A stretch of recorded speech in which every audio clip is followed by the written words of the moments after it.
You don't need to understand the mechanics of a radio to enjoy the music. You don't need to dissect the light to feel the warmth of the sun. And so it is with this recalibration that is already and has always been available to you. And it's fascinating, isn't it, how a mind can know something, and yet another part, a deeper part, can know it in an entirely different way. The part that runs the show behind the scenes. The part that already manages your heartbeat, your breath while you sleep. The incredible complexity of healing a cut. That part is listening now. And it's always been an expert in frequency. Think of a time you were so absorbed in a moment that time itself seemed to bend. Perhaps watching a wave crash, or listening to a story so captivating the world fell away, or holding a sleeping child. Feel the rhythm of their breath. In those moments, you weren't trying. You were simply tuned in.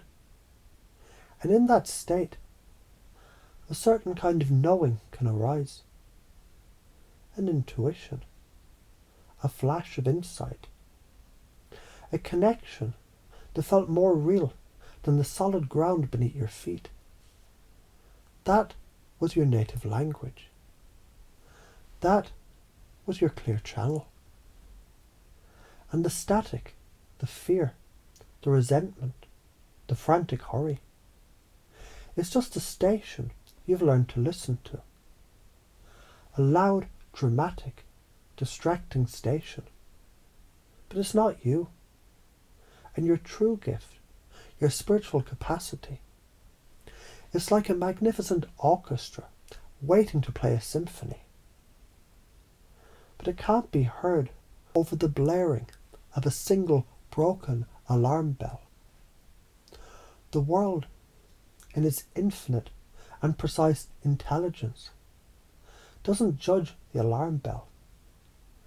It simply echoes it back. It matches the signal.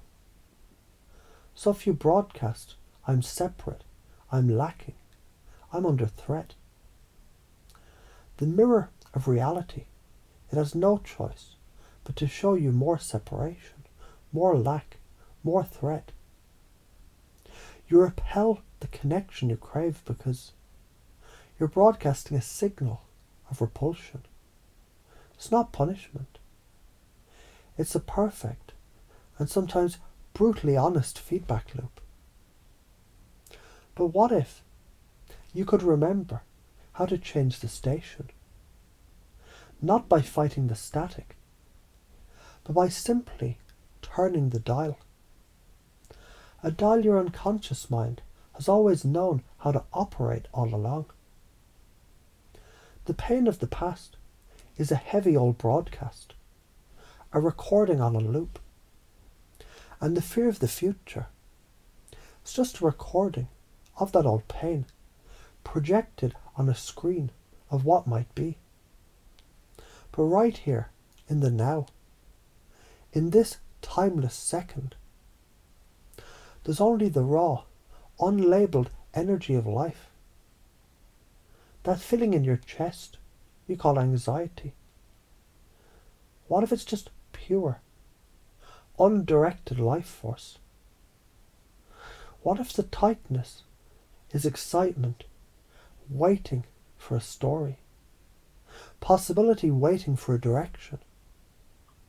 It's all the same electricity. You get to choose whether it powers a panic or a revelation. And as that realization deepens, a shift can occur, an upgrade, a spiritual activation that isn't about becoming something you're not, but about deactivating the interface that you aren't.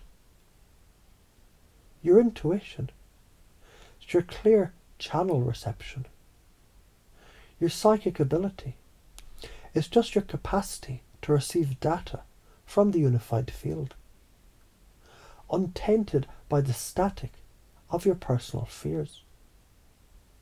When you slow down, when you milk the presence of this moment, you are in effect broadcasting your signal to noise ratio. The messages, they're always there. The healing codes transmitted through a sunset, a conversation, a sudden knowing. They can now come through. They're always broadcasting.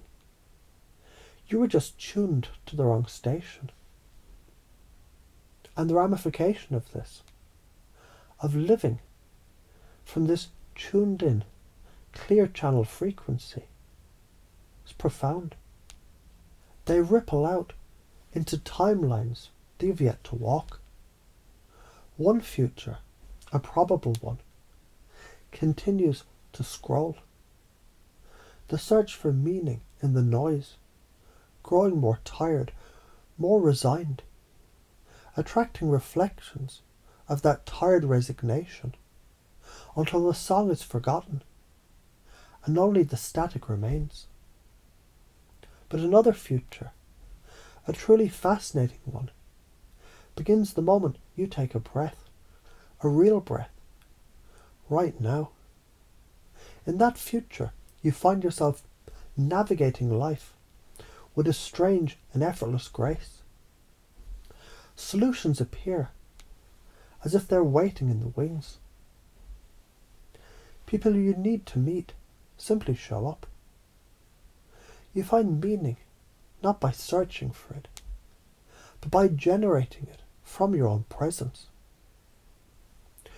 Your very being becomes a healing transmission for others, not because you're trying to heal them, but because your clear signal helps them remember their own. You become a lighthouse, not a siren.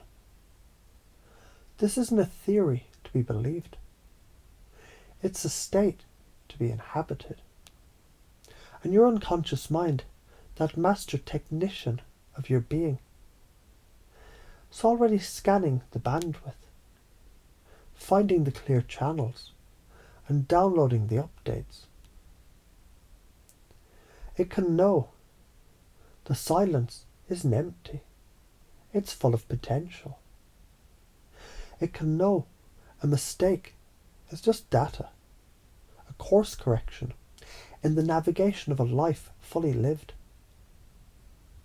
It can reinterpret the shiver of fear as the thrill of a new beginning trying to be born. And from this day forward, you may notice when the old static begins to rise, a new option presents itself. A pause, a breath, a moment where you can choose to milk the present for all the connection it holds. And in that choice, you aren't just changing your mood, you're altering your destiny. You're tuning into the song of your own soul. And in doing so, you join the chorus of everything that is, ever was, and ever will be. The transmission's complete. The signal is clear. Welcome home.